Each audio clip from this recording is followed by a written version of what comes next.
Comando input nos sirve para ingresar datos mediante teclado al solicitarse con un mensaje en la línea de comandos que ingresemos un valor numérico o una expresión. De acuerdo a la naturaleza de nuestro programa, al imprimirse un mensaje solicitando el ingreso de un valor numérico o expresión, el programa espera hasta que el usuario teclee dicho ingreso. Luego, el programa evalúa nuestra expresión o valor numérico ingresado y mostrará un resultado como retorno.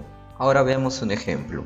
En este ejemplo podemos ver que para ingresar un valor numérico, la sintaxis en el uso de input es el siguiente. Definimos, por ejemplo, como A al valor que se ingrese con el mensaje señalado en pantalla.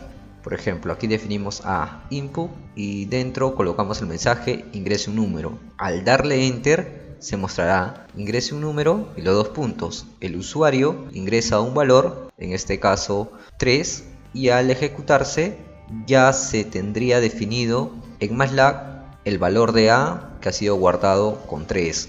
Para el caso de una cadena, colocamos después de nuestro mensaje, entre comillas simples, S. De esta forma, al solicitarse, por ejemplo, que ingrese su nombre, se mostrará ingrese su nombre, 2 puntos, y luego el usuario ingresa, en este caso, mi nombre Javier, y por lo tanto ya se estaría definido CAC, que es nuestra cadena, con la expresión Javier.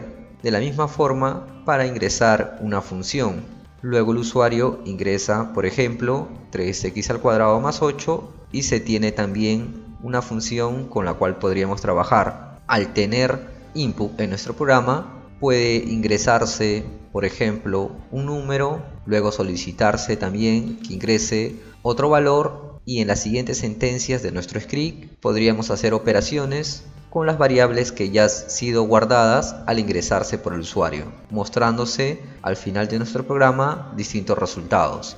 Veamos el uso de input definiendo A como el valor que ingrese el usuario al solicitarse en el siguiente mensaje, que se coloca entre comillas simples y podemos solicitarlo de la siguiente manera: ingrese un número. Entonces, al darle enter, como se muestra en pantalla, se muestra el mensaje y el usuario debe ingresar un valor para que sea guardado, en este caso en la variable A. Ingresamos 3 y ahora podemos ver que en el espacio de trabajo ya ha sido almacenado el valor 3 para la variable A y con él podemos realizar operaciones. Además, podemos seguir solicitando el ingreso de distintas variables y si deseamos ingresar una expresión, el formato es similar y tendremos que modificar colocando al lado de nuestro mensaje, por ejemplo, ingrese su nombre y aquí colocamos S, entre comillas simples. De esta forma, cuando se muestra el mensaje al usuario, el usuario ingresa su nombre y luego es almacenado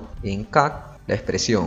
También podemos solicitar, por ejemplo, que se ingrese una función a la cual vamos a después, por ejemplo, evaluar o graficar. Y en este caso colocamos, por ejemplo, fun seguido de input y solicitamos la función f de x. De esta forma el usuario puede ingresar, por ejemplo, una función definida como 3 por x al cuadrado más 8.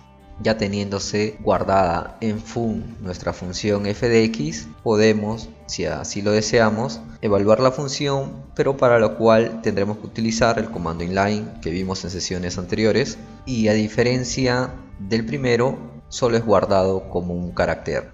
Este comando es de mucha utilidad para solicitar al usuario que ingrese distintos valores o funciones y se coloca por lo general en la parte superior de nuestro programa para después, en base a las variables o funciones que hemos definido, hacer nuestras operaciones y mostrar resultados y gráficas.